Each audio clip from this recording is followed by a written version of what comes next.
back in Tennessee after 3 weeks pretty much of being away down in Florida, doing some production work. I'm back and the Tacoma's back and it made it. I was a little worried there for a bit. Been a couple concerns that have arisen regarding the Toyota since I was on that trip. I'll tell you about that, but let me roll a little bit of BTS of that trip. I think you guys will enjoy.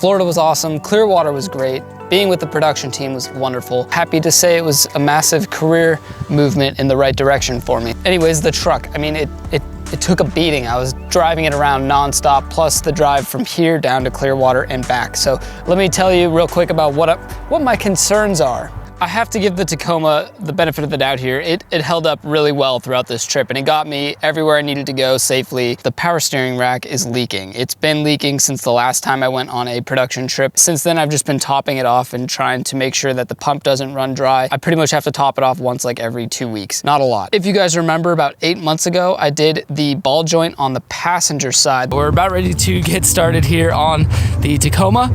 Notebook here with all of the instructions on how to do it. Wow, there's so much dirt up in there. That's disgusting. Okay, so there's lower ball joint there. I need to do the driver's side today. I actually already picked it up. I have it sitting right over there. But 8 months later, I'm gonna replace it today. Just get it out of the way, be done with it.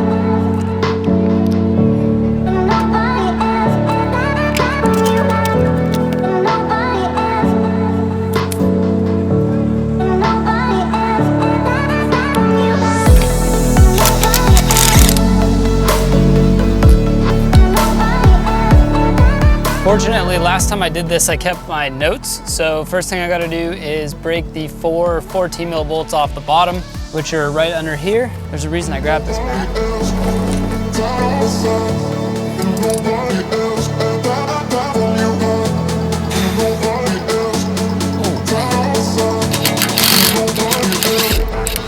Power tools for the win.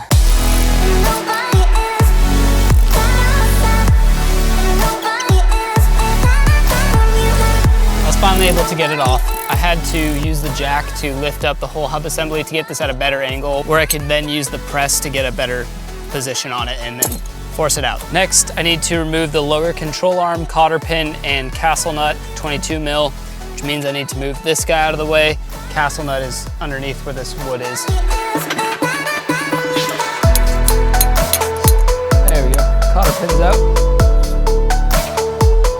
Not a 22. I'm using a 15/16, which I may need the breaker for.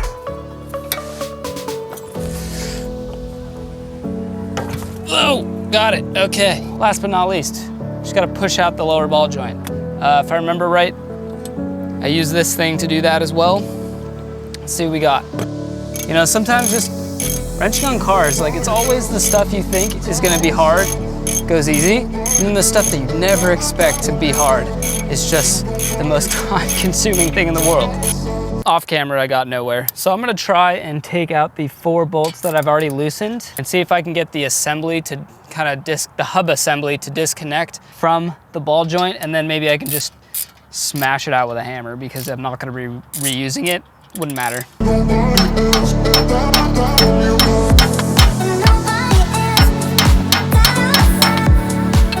So let me walk you through my issue here is my ball joint press. This is too narrow to really slide through the ball joint. I may just have to take a grinding wheel and widen this U shape right there because I can't get it far enough for this to be able to sit on the bolt.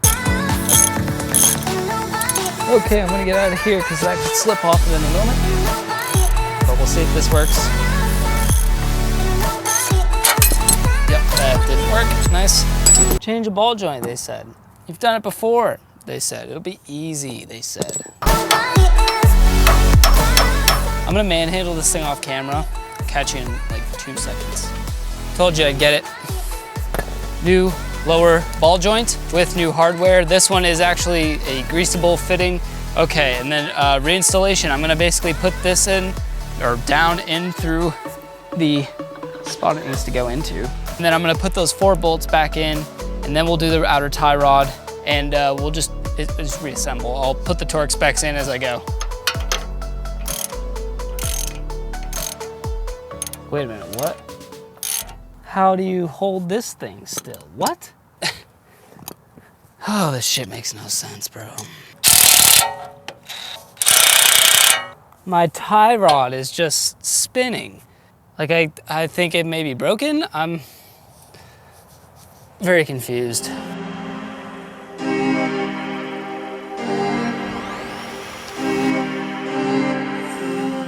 Well, it's just now come to my attention that my microphone may have been off, so I'm not sure where I stopped recording. So just in case, I'm gonna give you guys these torque specs again. The tie rod, castle nut, 67 foot-pounds. 4 bolts that go to the ball joint, 59 foot-pounds. The castle nut that goes on the ball joint itself, 105 foot-pounds. Your lug nuts, 83 foot-pounds.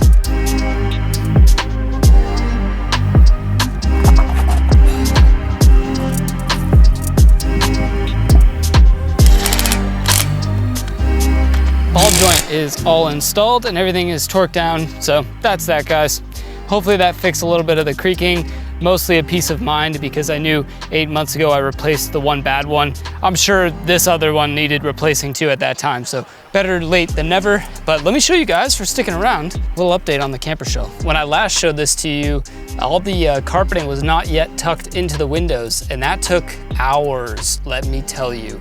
Basically what I mean is tucking all of this into the rubber seam to make it look all flush and even. It took a long time, but I want to show you guys the end result because it definitely cleaned it up, finalized it a lot, and made it look a lot better. So now I can basically say the camper shell is actually done. That's gonna be it. Thanks for tuning in, watching the struggle. I hope you learned something. Leave a thumbs up if you did. Comments below what you're working on, and keep wrenching. I will see you next time. Oh, and keep elevating. Adios.